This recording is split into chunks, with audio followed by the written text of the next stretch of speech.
When desire feels good, you're in a place of being ready for the next inspiration and the next and the next. When desire feels good to you, then you are on your path of living happily ever after. If you have something that you want, especially those desires that you have wanted for a while, and you have not been able to identify consciously a clear path to the receiving of them, a clear path to the manifestation of them, then sometimes, nearly always, you begin to feel discord. You call it impatience or disappointment or even fear, doubt. Sometimes you feel blame of others or unworthiness that it hasn't come to you, or irritation that the same kinds of things are coming to other people but not to you. And so when your desire doesn't feel good to you, it's not on track, and that's why it doesn't feel good to you. If it doesn't feel good, you're not on your path. And it's not difficult to get onto your path, but it doesn't help to proceed with a vibrational stance that just isn't letting it unfold for you. It would be like knowing that there's a treasure buried somewhere in your backyard, and it's a big backyard, and you know it's out there, but you have no treasure map, so you have no sense of where it is, and so you have to dig up the whole backyard. And after a while of digging and making a mess of everything and still not finding it, you begin to feel discouraged, and sometimes you get more and more bold. You get bigger and bigger things to dig with. You involve more people in the digging. You make a bigger and bigger and bigger mess of everything, but you still don't find what you're looking for because you're going about it in a way that won't work. So we might as well just start off today with a very bold statement, not only to get your attention, but because, well, it's mostly to get your attention, but it's also something that is absolute and very important for you to understand. Sometimes you just cannot get there from where you are. And that sounds different from what you usually hear from us, because you count on us as being your optimistic friends who say you can be or do or have anything that you want. And while that is still true, sometimes you cannot get to where you want to be from where you currently are. But we're talking about your vibrational stance, and what we're really talking about is that sometimes you, fairly frequently,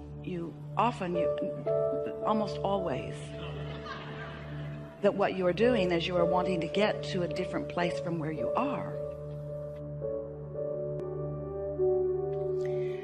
You are approaching it from your physical. It's so nice to be physical. Observational. It's so nice to have the ability to see and hear and smell and taste and touch.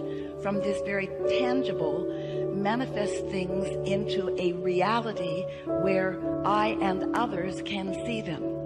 So often you want it to be about something that is not parked in your garage yet, that you want to be parked in your garage, and there's an element of dissatisfaction within you as long as this beautiful new vehicle that you want is not parked in your garage.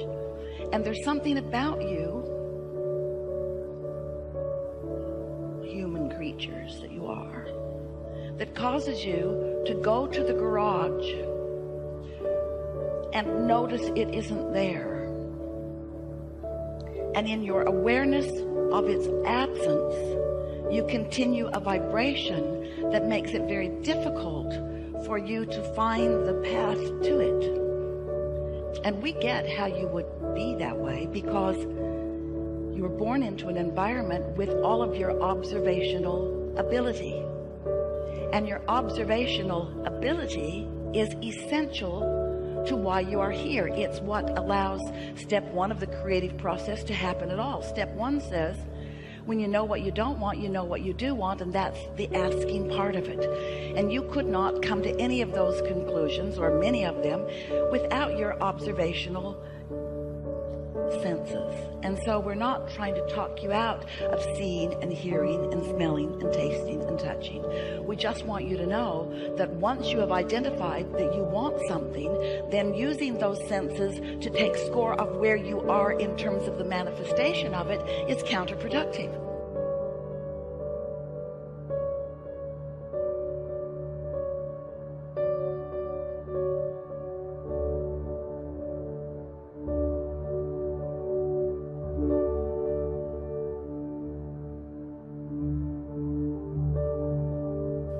So it's like step 1 is ask, step 2 is source delivers it vibrationally, and step 3 is you've got to tune into the vibration of it so that you can translate the vibration of it into the thing that you want, or into the experience you want, or into the having of whatever it is that you want. But most of you are so involved in seeing and hearing and smelling and tasting and touching that you use your observational senses to help you with step 1. I know what I don't want, and therefore I know what I do want, and what I do want is a new vehicle, or what I do want is a new relationship, or what I do want is an improved relationship, or what I do want is a better job, or what I do want is. And once you've identified what you do want, now we want you to stop noticing that what you do want isn't. That's what's tripping you up. It's the taking score of what you want. So you're not letting step 1 serve you in the way that it could. You're letting it serve you. You're launching the rocket of desire. You're creating a vibrational reality. It's what your vortex is, your vibrational reality. When you ask for something, it becomes vibrationally. And all that is source energy, your inner being, the very beginning of that which you are, all that you are, then gives undivided attention to this new birthing of this new desire and holds it in a vibrational place where it can be yours, but you often are not tuning in to that vibrational place because you're still stuck in the step 1 place where you know what you don't want and you know what you do want, and you're noticing what you don't yet have. You just can't get there from there. So we've spent a few years visiting with you about how you live in a vibrational universe, and it's hard for you to get that because it seems to be very tangible to you. There's no point really in talking to you about the vibrational makeup of any of these things that are so obviously physical. You can tell me it's vibrational all you want, Abraham, but I see a chair and I really like this fabric. And so talk about the vibration of it if you must, but I'm a physical human here in a physical body, and I'm used to looking at chandeliers and lights and room dimensions and measurements and what everybody's wearing or not wearing and so forth. I like to see and hear and smell and taste and touch my vibrational reality. And we say, yes, you do, and we want you to, because this is the leading edge of thought. And that is where the greatest satisfaction is ever experienced in all of the creative universe, of which we are all a part. And you said, I'll go forth into this tangible environment, and from my awareness of what's going on there, I will come to new and improved conclusions and decisions and preferences and desires, knowing that source energy then will follow the path of my new desire, and that then I will be the recipient, the liver of. I will get to drive the new car. I will get to experience the new technology. I will get to eat the new food and live in the new environments and dwell in the new dwellings. I get to live in this leading edge environment.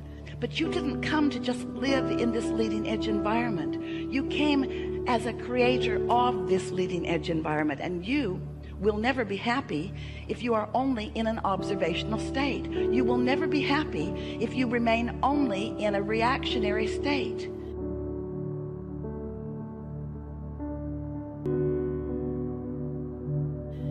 You can't just observe and react and get to the improvement. It does not work that way. At some point early on in your understanding of this 3-step or 4-step or 5-step, we can put 100 steps on it. The first 3 are the ones that we really want you to focus upon.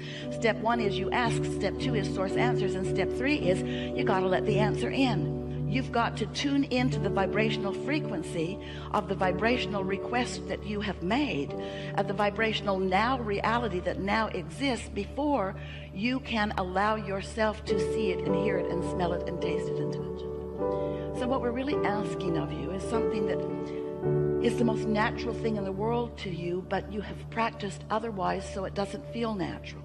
What we're asking you to do is to think less specifically about the things that aren't working out the way you want them to, and think more specifically about the things that are working out the way you want them to. Rather than look at the problem and define it, and then attempt to solve it from your awareness of the problem, which is never something that will work out for you, because when you're looking at the problem, you're a vibrational match to the problem. You're perpetuating the problem. You are in the receiving mode of more of the problem. You have to find a way to identify the problem and then back off from your awareness of the problem and see it as a request for something different, and then find a way to be a match, a vibrational match, an emotional match to the new and improved that you're asking for. And that's really why you came. Not because things need to get done, and not because things are broken that need to be fixed, but because it's oh so fun to get to bring your awareness into an environment where you specifically and importantly choose what matters to you, and then you find the vibrational stance that lets the universe deliver it to you.